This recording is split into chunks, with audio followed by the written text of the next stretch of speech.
साँझ परिये गेलै फूल फूलेलै हे भैया के आंगन।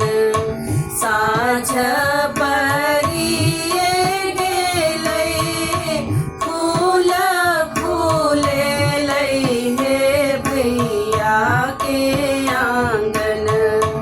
दिया नानक कोबर घर साँझ हे भैया के आंगन।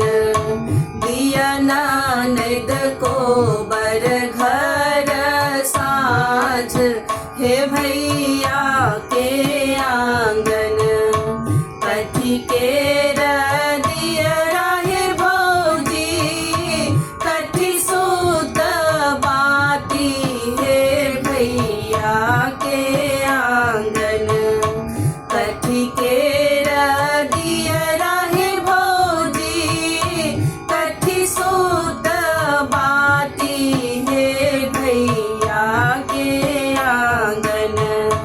कथी केर तेल जरब हे भैया के आंगन।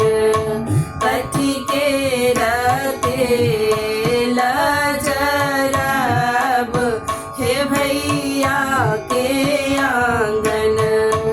सोना के दियरा हे ननदी पाटे सूत बाती हे भैया के आंगन। सोना के दियरा हे ननदी पाटे सूत बाती हे भैया के आंगन। सरसों के तेल जरब हे भैया के आंगन।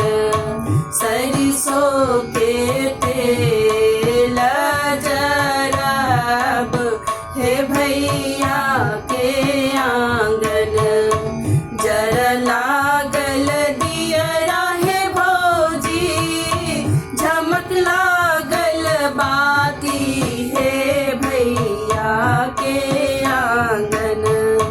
जर लागल दियरा हे भौजी झमक लागल बाती हे भैया के आंगन। खेल लागली संझा मैया राती हे भैया के आंगन।